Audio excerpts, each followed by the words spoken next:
Hello, everybody, and welcome back to Feeling Seen, the podcast that talks about the movies that make us feel seen. My co-host today is actually, it's like kind of crazy how accomplished my co-host is today.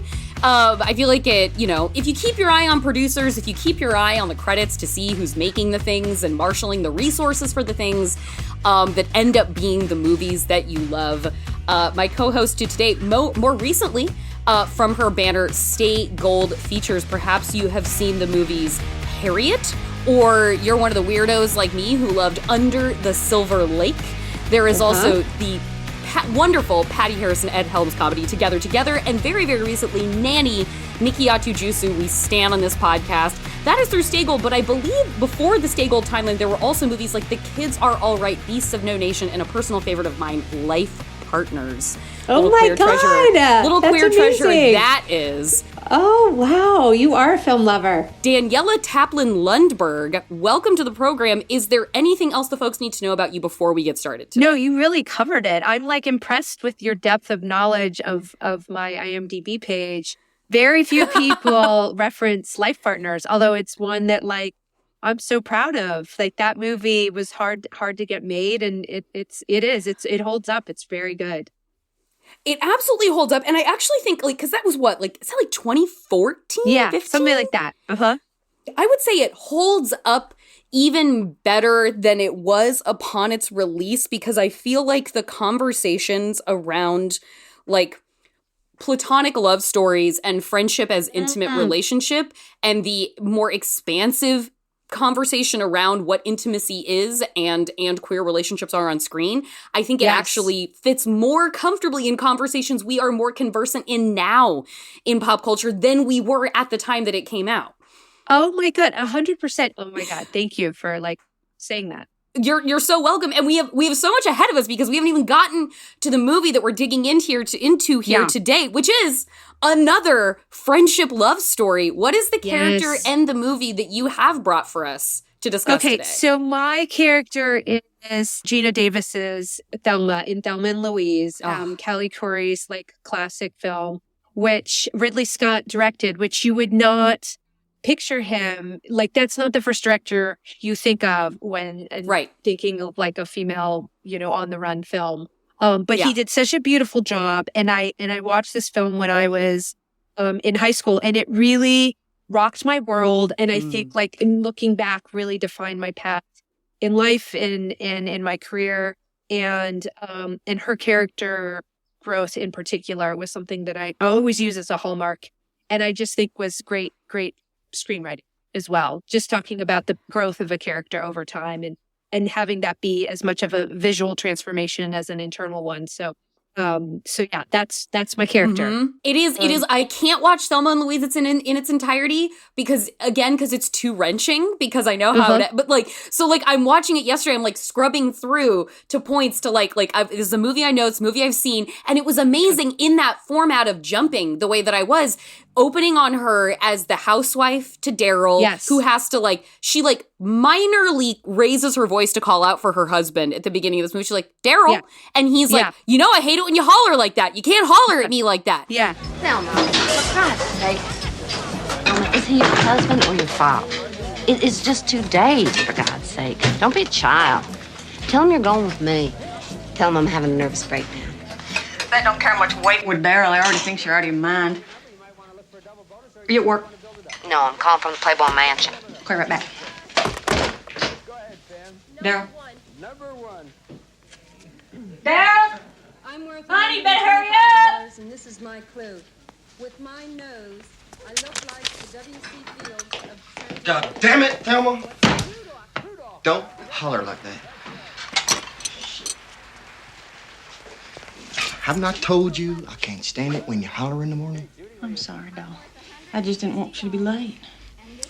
And she goes from that to you jump, you end up skipping rocks ahead, and you arrive at that point where she has the band t-shirt on and she's holding up a gun, shooting the gas tank of a truck because a trucker is being a misogynist bastard to her and Louise. Totally. And it's oh my God, we've come so far. Oh my God, it's an incredible transformation. And I talked to Callie about this, and the first scene is this very JCPenney. She's got the pink bubblegum lipstick. She's like, everything is so put together and it's like, it's a little bit fragile. And oh God, you're not sure how much this girl can handle because she's never been out of her house. She's never been out of her town. Right. And then she gets in the car. She's like, I've never been out of town without Daryl before. Oh my God, it's so crazy to me. And Louise convinces her to go on this trip and they've got this amazing car.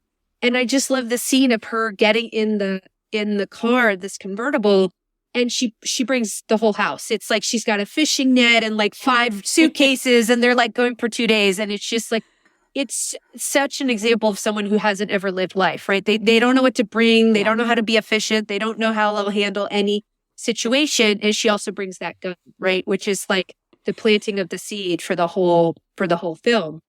And you're right. It's just like over time.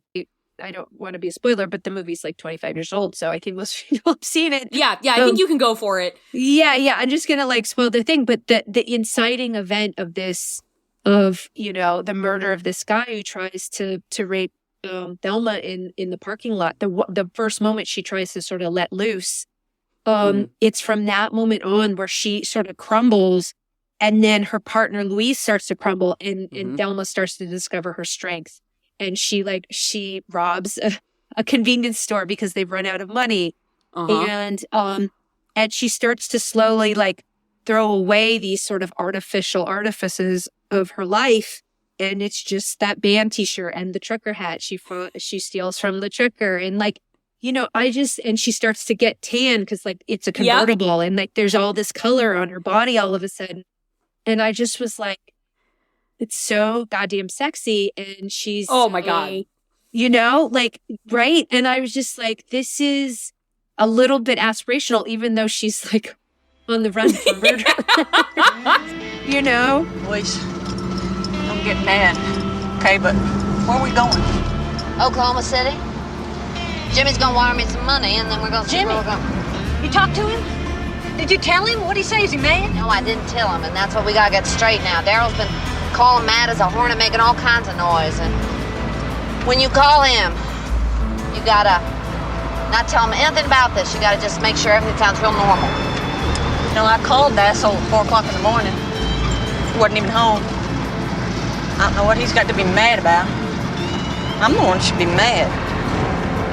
This movie is could be localized in on as so many kinds of movies. This movie could be a road trip movie. This movie could be a friendship love story movie. This movie could be a rape revenge movie. This movie could be a good for her movie. This could be like a good for her, like women do crimes for fun kind of movie. And it really it is amazing to watch these characters as they're getting into the crisis deeper and they're getting farther away from who they began as, but they feel like they're getting closer to themselves as they're getting closer to like infinite peril.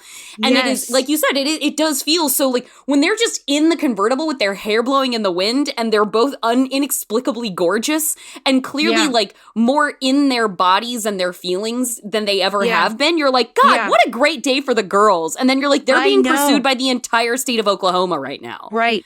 No, it's so crazy. And I think of these like individual scenes and some of them were even like without dialogue. There's this one moment where Susan Sarandon, she takes off all the jewelry she has and she hands it to this guy who's just like on the side of the road. He's like, looks like he's 103 years old. Yeah. And she gives him the jewelry and then she takes this hat that he had, which is so much more valuable to her in that moment because it's like protection from the sun and the exposure and all that stuff. And I was just like, the metaphor that like Callie, who was a first-time screenwriter, she had never written a film in her life. It's your podcast with her on your podcast is tremendous. And if you guys want to hear about like from the original cell of the idea of how Thelma and Louise came to Callie Corey and then she like just wrote it while also having full-time like gig day jobs here in the city of LA, like and just picking away at it, like you should absolutely listen to that conversation. Totally. But I just love that like that fever dream came to her in a moment where she was so frustrated with how women were being treated. And she was like a unit production manager on like all these like big hairband videos where all the women were like dressed in like nothing. They were being treated terribly and no one was saying anything, right? And Callie was sort of, she was just trying to earn a buck and like, get these productions made. And this was her sort of form of rebellion. And I think like when I think about that, it's like it's kind of the potential glory of making movies, right? Like if you that movie, I remember she said when it came out, it was like on the cover of Time, and there were like all these critics like being like, don't let your girls see this movie. It's like, you know, it's going to affect them in such a negative way, and it's a male hate movie. And none of that was true. None of that was true. It was just like a nuanced, complex film with two women in the lead. And I think for me, I was, you know, a teenager in high school. I was going to say, did it feel like a rebellion when you saw it? Is that how it hit for you? 100%. And I, you know, I was, you know, I saw it the day it came out in Westwood. I grew up in LA. I walked to Westwood from my like all girls Catholic school. And like I dragged some friends because I was the one who always wanted to see movies. And I remember being in this theater, like the Crest in Westwood in like the early 90s. And just like getting my popcorn and just like being in for the whole ride. And to boot, I was just like, this is one of the most well-cast films ever. And it wasn't like, you know, I mean, even like, you know, Michael Madsen as Jimmy and Brad Pitt, like no one had seen Brad Pitt really yet. And he is a huge discovery. And those two, I just fell in love with Geena Davis. And I just was sort of, you know, there are moments when you come out of something feeling so empowered or inspired or whatever it is. Maybe it's a concert or it's, you know, you go through a gallery or it's a movie or whatever that is. And that was that moment for me. And I remember coming home. My dad was a film producer. I remember coming home and just like, I was a pretty quiet kid, but like, I just couldn't stop talking that night at the dinner table. And, you know, I was just like, you got to see this. Like, it was the first time where I felt like so confident in something that I knew was good. Because, you know, as a kid, you're just like, I really respected my father as a filmmaker, and I kind of looked up to him. And it was the first time I discovered something before he did. And I was just like so proud of it. I was like, I'm going to tell you about something that no one really knows about yet. And in the next few weeks, it just became this like cultural fire stuff. What happened to your hair? Nothing. Got messed up. Thelma, what's wrong with you? Nothing. Why? Do I seem different? Well, now you mention it, yeah, you seem like you're crazy or you're on drugs. Well, I'm not on drugs, but I might be crazy. Identifying with Geena's character, with Thelma, did it feel like, if not like on a murder and crime spree, did it feel like when you were watching this, that seeing her arc, did it feel like something that was accessible to you as someone identifying, like you said, you weren't very talkative as a kid growing up, or did it feel like, I didn't know this was an option for me just yet? Or was it like, no, I see how I can get there, but like this person's giving me an access point?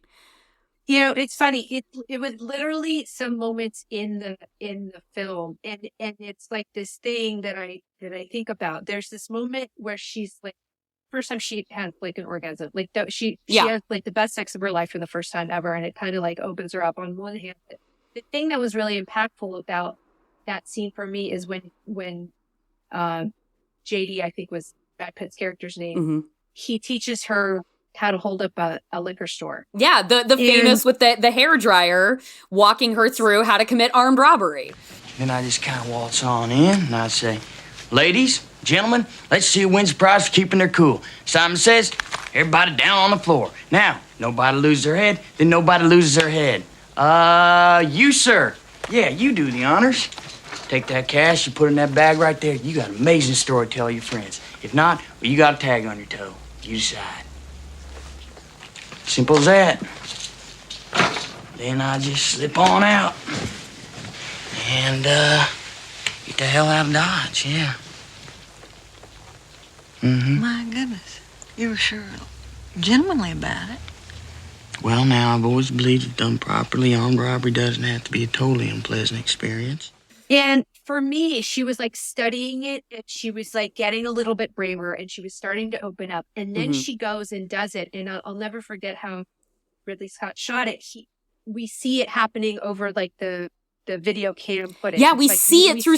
I love that we see moment. it through security camera footage and from the perspective of the police. Like they're watching this as cops watching her commit this crime. So we're with her being like, damn, she's really putting it out there. Like she's dropping the hammer on these people, but she's got swagger, she's got charm. And these cops are just like, oh my God, the women are going insane. Well, how'd you, what'd you say? Well, I just waltzed on in there and I said, good morning, ladies and gentlemen, this is a robbery. Now, if nobody loses their head, nobody will lose their head. Simon said, y'all lie down on the floor, please, right away. You too, ma'am, would you get down? Not you, sir.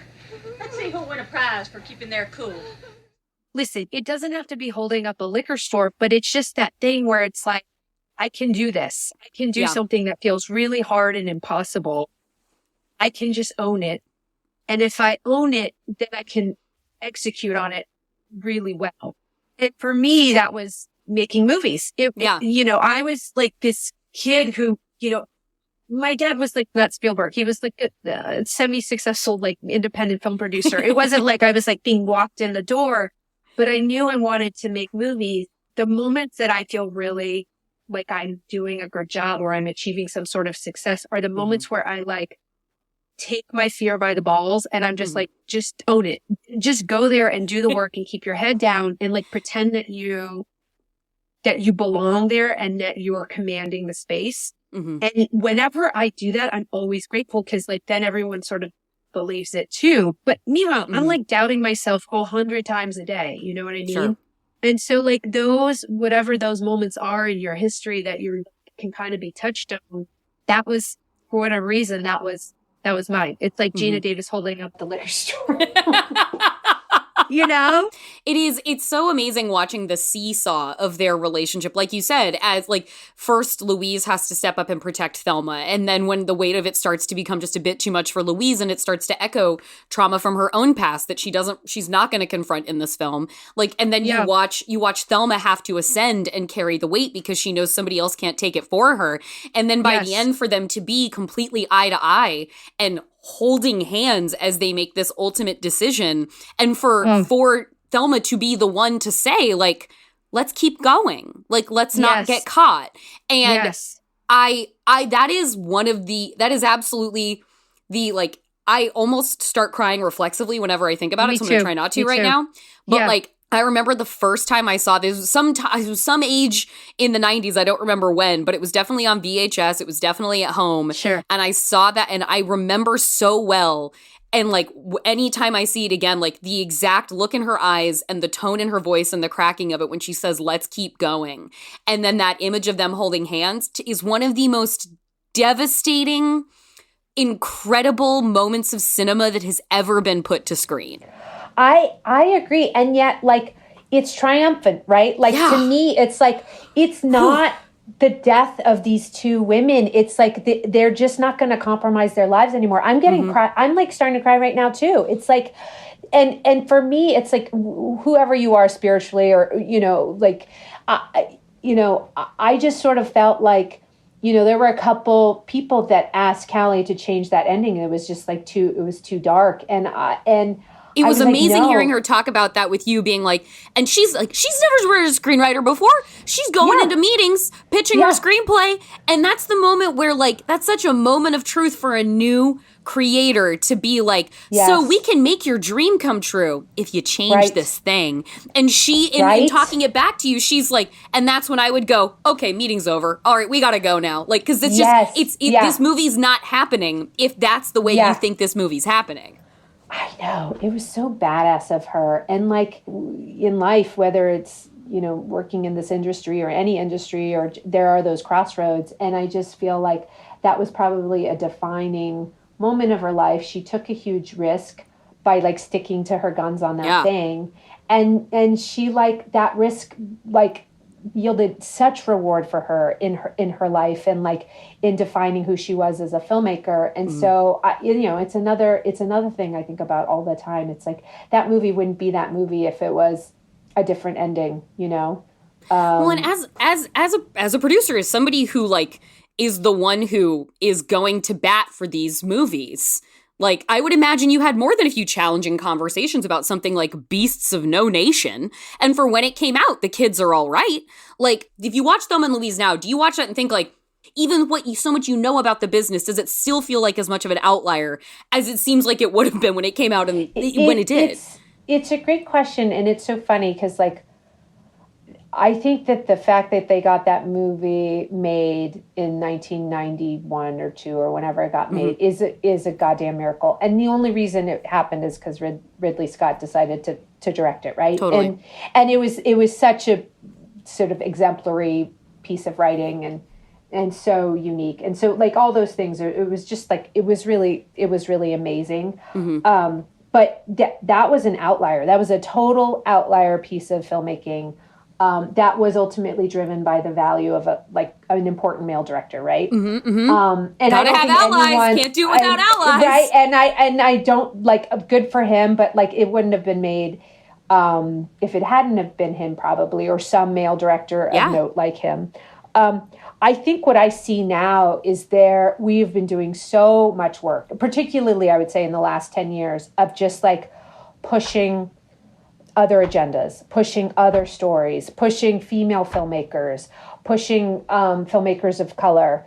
And I think it's working. I mean, honestly, Jordan, you know, tell me, is it working? You've been doing this since, like, I think you've been producing since, like, late 90s, maybe early 2000s. Like, is it working in 20 years? Okay. So here's my answer. It's slow and steady, but, like, I have almost exclusively worked with female directors over the last several years. And by the way, part of the reason I raised my own film fund is that I could get films made that maybe weren't necessarily going to get made in the studio space, right? Like, it was the whole reason. I'm a creative producer first, and but long ago I was like, if I don't learn how to raise my own cash and structure my own financing, I'm just going to have to wait around for these assholes to say no, right? Totally. And so I literally was like, I got to figure out a way to speak to investors, raise money, to get them their money back, make decisions that are smart, but also pushing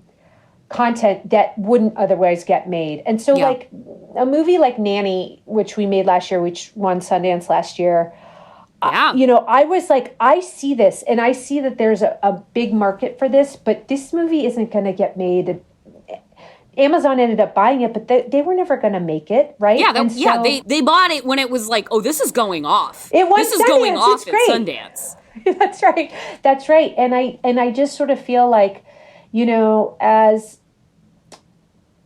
a producer, and I just interviewed actually Christine Vachon a couple weeks ago, who is like an iconic producer who's made 100 movies and just like pushes boundaries. And I interviewed her about Boys Don't Cry, which was like such a bold movie to make in 1994 or whenever she made it. I just realized, like, if I really want to change hearts and minds, I just have to keeping my head down and taking risks and taking swings and learning like what I think is going to work in the business. Because it can't just be like, I'm going to tell a story that isn't being told. I have to find a way to find an audience for it, right? Because if I make a movie independently and then no one buys it, then it's like, then the investors lose their money. No one sees the movie anyways. And like, I can't keep doing what I'm doing. And so a lot of my strategy is like, all right, there hasn't been a movie about Harriet Tubman. That feels like a huge travesty to me. And how do we frame this in a way that feels like the studios can get behind it and sell it to a large audience in a way that's going to make them happy and also me and my filmmakers happy. And so, it's like, that's the art of the game, right? It's just like, you got to entertain, but you got to change hearts and minds. Or at least that's the art of my game a little bit. It's time for a short break, but we will be back in a moment to talk more with Daniela. And then I will have one quick thing before I go about the new Scream. Scream 6 is out, and we will check in about that at the very end of the show. So stick around.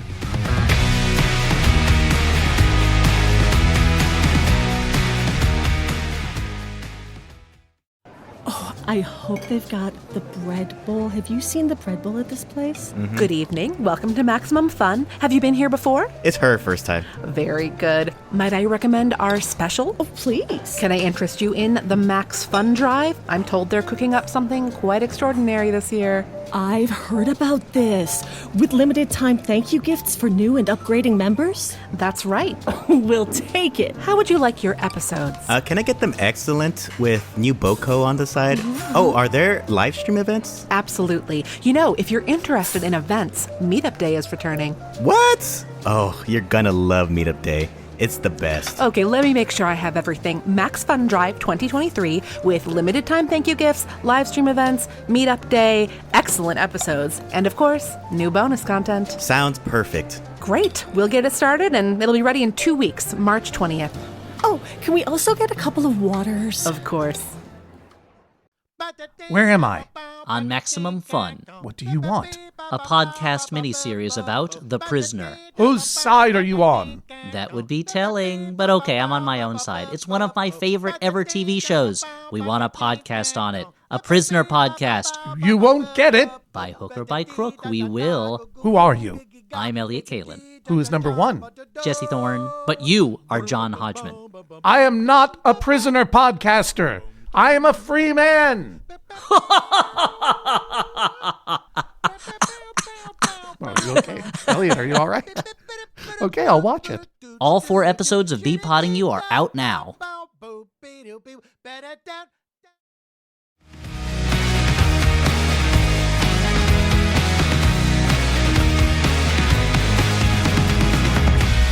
Welcome back to Feeling Seen. I'm here with producer Daniela Taplin Lundberg. Daniela's producer credits include The Kids Are All Right, last year's Nanny, Together, and Harriet, and that is just to name a few of them. But the character in question today is Geena Davis's Thelma, half of the iconic duo driving, Thelma and Louise. A theme that we have come upon here that I did want to get into further with you is like that notion of like, you know, the creative deception that can be so much a part of selling things in Hollywood, because and that's not a bad thing. It's what everybody's here for. It's what everybody buys into. It's a part of the system. It's not somebody doing their job wrong. It's someone doing their job right. But like, and I think Thelma and Louise is such a great example of that in a way, because I feel like it is a perfect example of how sort of contemporary women's pictures so often have to have that Trojan horse element. Because if you watch the trailer to Thelma and Louise, you're like, road trip movie, and you don't really understand the nature so much of like the indictment of the patriarchy that's going to happen in this movie. And it's a similar thing too with like Jennifer's Body was a similar situation where like the skewering was so effective that people received it so poorly because the movie was right. The protests around something like Thelma and Louise and the knee-jerk reaction to it were so acute because the movie was right. And you look at Promising Young Woman, where that movie is not at all sold to you as the exact nature of the movie that it is in its totality, but you can't, because particularly for stories about women who are going to violently rise up against that which opposes them, you have to kind of convince people when they're walking in that it's going to be something else to get them to walk in at all. Oh my God, Jordan, you're so hyper articulate, first of all. And like, I really appreciate your ability to articulate exactly the thing that I try to do all the time. And I'll use this example of this movie, Nanny. We use the phrase Trojan horse all the time because in its casing, it's a horror film. It's got this like sort of catchy title, you know, but really it's about this woman who comes over from West Africa and is trying to live the American dream and is really suffering all the trauma of like that nanny culture, right? And I think like that is so much social commentary that is layered into that film, which is why I think it's gotten such acclaim.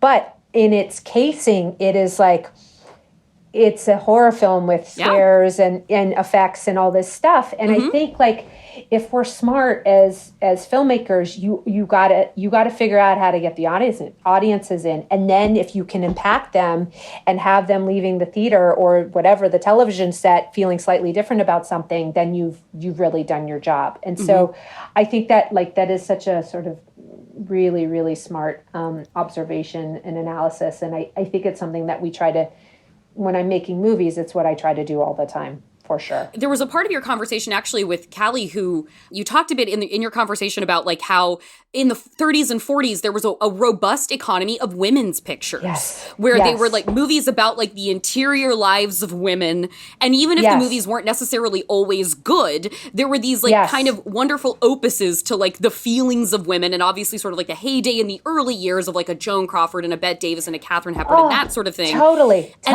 Coming in with Nanny. And then, like, thinking of, like, I think we can loop Thelma and Louise into this conversation, too. I feel like the best analog I can think of to the old-timey women's pictures is embodied in genre films today, in what you see in something like a Thelma and Louise, which eventually becomes like an action thrill ride vengeance piece. And then like in something like Nanny, you have a women's picture in sort of like that classical sense of it. In movies like Hereditary and Midsommar, obviously both Ari Aster titles, but like I feel like the women's picture lives in exacerbating the experience of women through the lens of horror, and how like, hey guys, isn't it weird how 1-to-1 this translates? And I wanted to hear about like the sort of idea of the women's picture and its evolution from you as a movie maker and obviously a movie enjoyer. I mean, that is like such a, because, you know, I have to say, I'm very, very new to genre. I'm not sure, like horror is not my genre. As you say that, it's the first horror film I've ever made. But as you say that, I think it's like you are really touching upon something that I think is really tracks, which is like, I think all the horror films that I've seen, like this movie Megan, and you've talked about Midsommar and Hereditary, you're right. Like the central character are women, and they are sort of feminine skewing in a funny way. And you know, a lot of those filmmakers are men, but I think that there is something to what you're saying. And I would want to like do a deep dive into that. Like, is that the Trojan horse for women's stories right now? And where we don't really do melodrama in the sense of the 30s and 40s. Like that's not quite the cinematic appetite of the populace now, but there is always an appetite for horror. That's right. You know, it's so funny. I'm making a movie right now, and I'm trying to bring back those great movies, those like movies that like Mike Nichols made and James L. Brooks made, and like in the late 70s and 80s. You know, I was just watching like Broadcast News the other night, and like, rewatched that one recently because somebody brought it to the podcast. God, it's on fire! I can't. I mean, the brilliance of Holly Hunter's performance in that movie, and just like she's so flawed, right? She's got it all together, and she's a total basket case. And like, and I was just like, God, why can't we have movies like this anymore that are just about like flawed characters that are hilarious and broken and all the things? And so, you know, right now I'm doing this movie with Michael Keaton and another actress that I cannot say yet, but will soon announce. It's really a father-daughter piece, but the filmmaker is this amazing woman, Hallie Myers-Shire, who grew up in the industry. Her mother was Nancy Myers, and she grew up loving these films that we're talking about. And I think that the flaw with like comedies or romantic comedies with women in the lead right now is that there doesn't feel like there's any weight given to them, right? Like when I was growing up, Meryl Streep would star in these films, and Jack Nicholson. You know what I mean? Like they were the stars of Heartburn, and now it's just a relationship comedy / drama, and you don't really see that anymore. And so I have this desire to sort of bring back that genre and really like kind of elevate it in the way that it was when I was growing up. And you know, I think part of the thing I'm trying to do as a producer is just like bring back the things that I thought were high quality that have sort of fallen out of favor. You know, like I think like, you know, Marvel films are great. You know, I've heard them. Like The Flash is going to be fantastic. Like I don't doubt it. You know, I went to Spider-Man with my whole family. I totally get it. But I think that like films as a genre, we have to like return to a little bit of like the thing that made them great, you know? And I still love going to the theaters. I still believe in that, you know? And I still believe in like making it a special event, you know? So I'm trying to like bring back Amblin films and old like Mike Nichols films in my own way, and Trojan horse them into the system. so like obviously this starts with the screenplay with something like a Thelma and Louise, and like you bring in a Ridley Scott, and you know that's kind of, there's magic on both sides there. What are some of the other elements of Thelma and Louise where for you it's like perhaps elements that we have lost that you can feel so tangibly in a Thelma and Louise that you're like, this is a foundational part of why I was like, I'm going to go into the family business. Yes. Okay. Great question. I think the other part of that film that I really, really responded to was, and I use this word all the time in my podcast, but I really do respond to the authenticity of a time and a place. And I think so often now, you know, because of tax credits or because, you know, Netflix is set up in New Mexico. The amount of times I lament that nobody can shoot in LA anymore breaks my heart. The nostalgia filmed in LA kick that I have been on lately to just see the city as a character. 100%. No, I'm shooting this next movie in LA. You're going to I'm making this movie for you, Jordan. Thank you. But I think that there has become this sort of like generic backdrop for every high school. They're shot in the same hallway. Maybe this comedy is shot and the lockers are red, but maybe this one the lockers are pink. But there's no defining characteristic of the places that we're shooting in. And I think, you know, I just listened to this podcast about Polly Platt, who is, you know, sort of the muse of Peter Bogdanovich and worked with James L. Brooks and really I think was like the sort of, and Cameron Crowe, and was the sort of secret sauce to why so many of those movies, Terms of Endearment and Broadcast News and Paper Moon, why those movies were so good.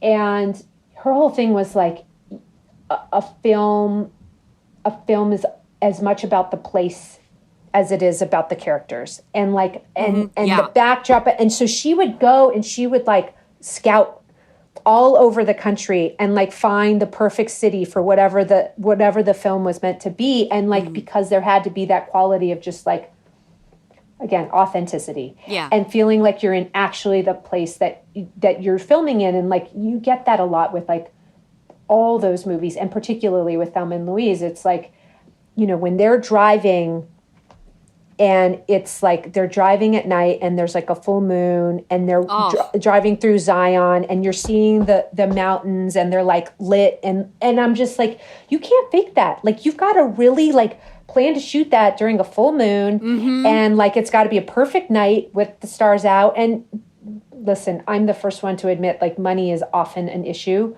for shooting in the places. Like you can't wait for that full moon sometimes, you know, you can't. And if it's overcast, like that's just the deal. and so, but like that movie, you know, I don't think it was a hugely big budget, you know, but they really nailed, you know, when you walk into that bar, when they first have that drink, that felt like a real bar with real cowboys, and they were drinking real bourbon or whatever it was, you know, and they're driving through and they're meeting those characters along the way. And like those people just felt like they inhabited that place so authentically. And so that is really the thing that I, you know, again, like you're really hitting upon one of the things I'm really focused on right now. Like we're going to go shoot this movie in LA. It's literally a love letter to LA. Hallie and I both grew up in Los Angeles. And I'm like, there are some great movies that were shot in LA. No one shoots in LA anymore. That's just, it's not a thing. And so that was like another quality of Thelma and Louise that like really just resonated. You know, I sort of think that film it's pitch perfect. I think the other thing that I loved about Thelma and Louise is it's really funny. You know, it's like, it's handling this like very traumatic thing, but there's like such moments of levity.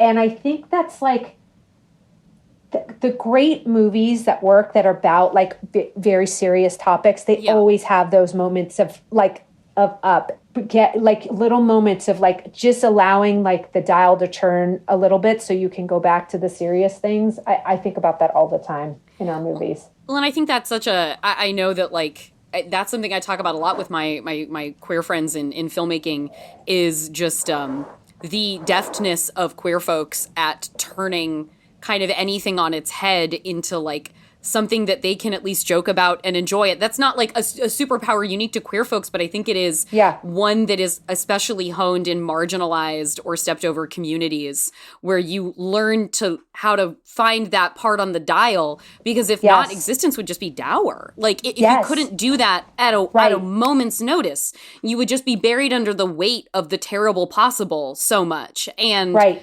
think that there's I think it imbues such a sincerity to something, like to watch Geena Davis in that moment with like where Louise is basically telling her like, we need to choose whether we're going to come out of this dead or alive. And that means turning ourselves in or keeping on running. And, she just got off the phone with Harvey Keitel, the cop, and Geena just looks at her and goes, did he have any good news? And it was like, thank God.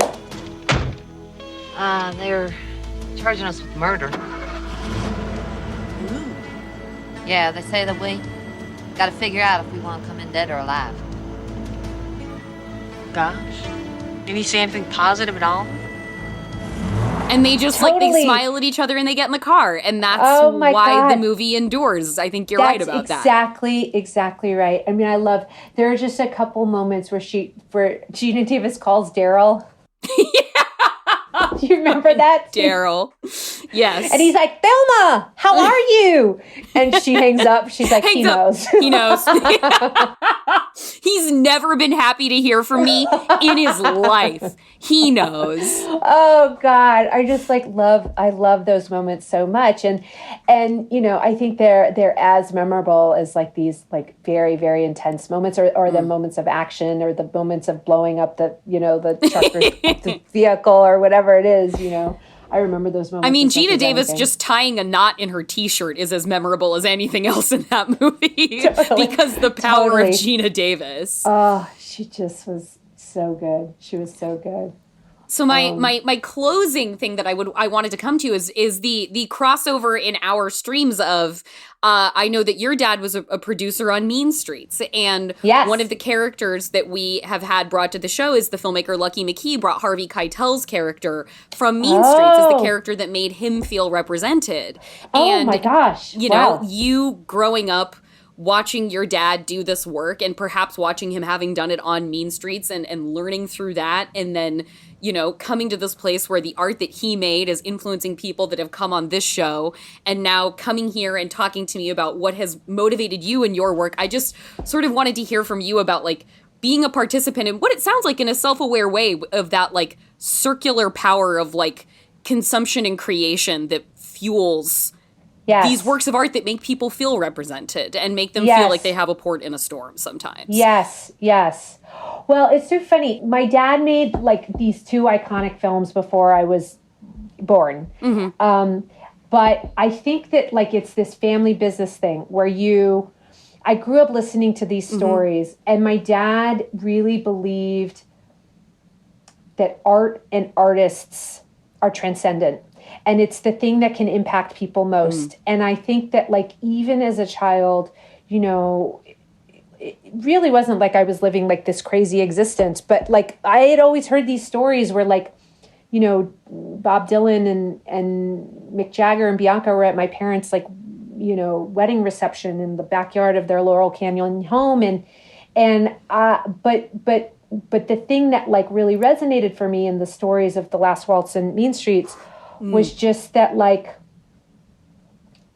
it was a time and place.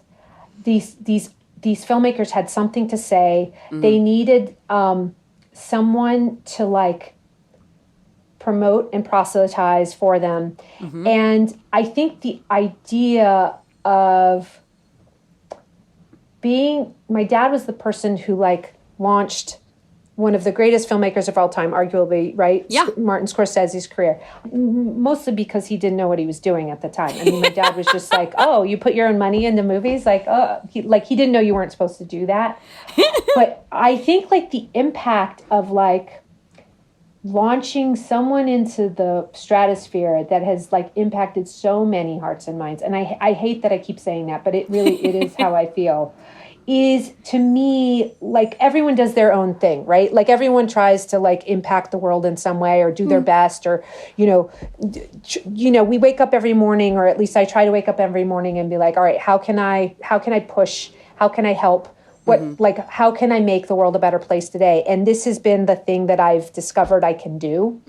And so I think for me, it's like, it's another thing that resonates for me. And I did interview my dad on my podcast about Lead Streets and also The Last Waltz, is just like, that's the thing we've chosen to do to like impact humanity or impact the world in our own small way. And so I think it was the thing that it was my North Star a little bit, like growing up, it was like, okay, yeah, that's something I can do. And by the way, like kids of doctors, that's like the thing they're going to do, or, you know, kids of nonprofit like workers, like that's maybe the thing they're going to do that like continues, or maybe they do something completely different.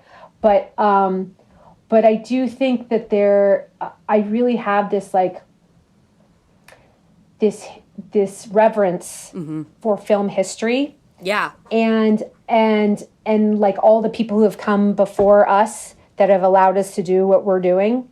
And I think that that's the thing that helps me stay clear of what I want to be doing. You know, like I'm also trying to do TV, and I think that's like really exciting as well. But I think for me, I'm really like, I'm the product of my parents, and I really do believe in the power of film. And so it's the thing that like gets me jazzed in the morning, you know? Yeah. And I still believe in it. And that's my thing. You know, other people have other things that get them jazzed and get them excited about like making impact. But this is my thing. I don't know if that answered your question. But. No, it really does. And as somebody who's trying to do the same thing, it means a lot to hear you say that. I feel very entirely aligned with you on that. You're like brilliant. I think you're so great. Thank you very much for that. And just thank you very much for taking the time to talk to me and come. This has been such a wonderful conversation. I've so enjoyed this. Fun. And I'm so psyched to have met you.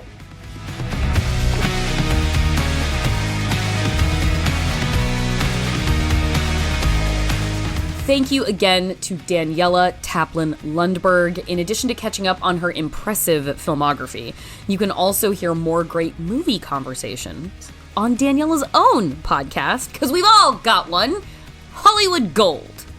Listen, it's like the great equalizer now. There's something really fun about the fact that someone who has received an award called the Producer of the Decade Award and me do pursue. We do have one very specific, like, I'm a producer too, but like we're both putting out podcast episodes. Like that's the thing you can see from both of us. And that's very exciting for me. And now that one quick thing before I go, new Scream, N with a U and an umlaut, new Scream is out. It's back in the world. My ethos approach to Scream has long been, I just want to see my friends again. And now that we're moving into a new iteration of the franchise where we have new friends, I miss my old ones. I miss them a lot. Some in more heartachy ways than others. R.I.P., you know who you are. I guess I won't spoil what happens in 5 if you haven't seen 5. If you haven't seen 5, you certainly don't care about 6. But anyway. But I like my new friends. In the second half of 5, we really got to kick in and feel them being characters with each other. That's Mason Gooding, Jasmine Savoy Brown, Jenna Ortega, and Melissa Barrera.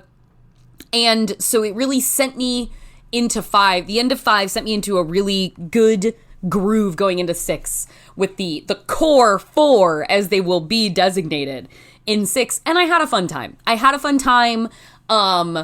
It was, here's like my overall is that I loved the second half of 5, but I like the entire experience of 6 more than the entire experience of 5. So they're both working for me. Just to different degrees, different levels. I had a really good time. Melissa Barrera really settled in by the end of 5. Her damsel in distress girl wasn't super clicking with me, but then when she got to be the aggressor and she got to be more proactive, I thought she really clicked in, and I think she stays in that mode for 6. So I thought Melissa Barrera was strong here. Jenna Ortega, what a star. Jenna Ortega, the moment. She's just, any time with her on screen is really time well spent. Mason Gooding is like even more of a himbo in this movie, and what a delight that is. And I love him and Jasmine Savoy Brown as twins. It's very cute. The cold open is great. I really like what they've done with the place. And Kirby, listen, Kirby fans, I think you're going to be really happy. I'm not going to tell you how to feel about this movie because, you know, there's some bobs and weaves doing a sixth where, like, you hope it lands for people. I hope it lands for people. I hope they had fun like I did. I would like to think that if you've been waiting for Kirby, that you will be pleased. I think that's my biggest, like, I think it objectively nails it, is we can all be thrilled for the return of Kirby, Hayden Panettiere's character. Welcome back to Kirby, and welcome back to Hayden Panettiere, who took time away from working in the industry to deal with a lot of personal stuff and get herself right again, and we wish her the very best. We wish her more continued success. It's so nice to see her again. Like I said, I just want to see my friends. And in this movie, I get to see my friends.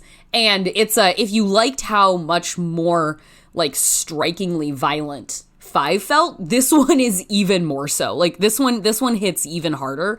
Matt Bettinelli Olpin and Tyler Gillette, they are directing another sharp-cutting, hard-knocking Scream movie, so believe me, we have not relented in that regard at all. And I think, you got some red shirts in there, but there's generally, like, there are so many people on that Scream 6 poster, you may have noticed. I actually think that, like, the cycle works pretty well. I didn't feel belabored by all of those faces on the new poster. And you know what, guys? Dermot Mulroney, having a great time. I think this guy's having a great time, and we love to see that too. So yeah, Scream 6. It looks like it's the advanced forecasting is that this movie might open to $50 million. And that's rad. Like, that is awesome. And let's just pause for a moment to consider that the 6th installment, the 5th sequel in a horror franchise, is about to open to possibly $50 million. That is nuts. Imagine Nightmare on Elm Street 5 making $50 million opening weekend. Friday the 13th Part 5 making $50 million. If either of those movies opened in a theater, I will be pleasantly surprised. Like, oh, you don't say.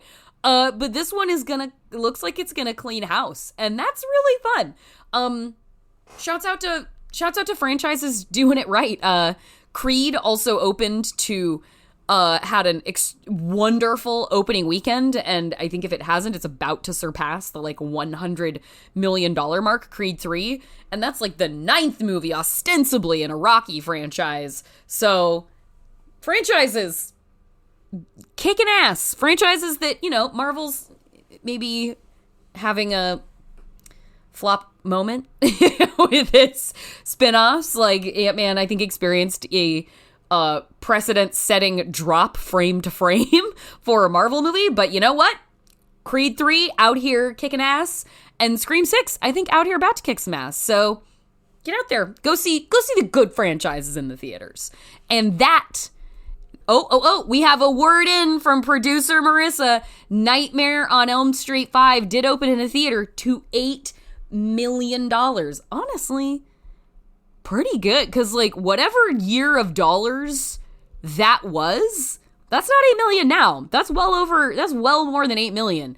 So maybe not, like, burning it up in the day when it came out, but, like, if a horror movie opened to whatever adjusted for inflation in those dollars Nightmare 5 opened to, that's a strong opening for probably a rated R horror movie, let alone one that's 5th in a franchise. So shouts out to Nightmare on Elm Street 5. You really held it down. And that, on the note of Nightmare 5, that is our show. You can follow us on Twitter at FeelingSeenPod, or you can send us an email at feelingSeen@MaximumFun.org. If you want to follow me, I'm Jorcru on Twitter. That's JORCRU. Our theme music is by Andrew Eapen. The show is produced by Marissa Flaxbart. Our senior producers are Kevin Ferguson and Laura Swisher, and this is a production of Maximum Fun.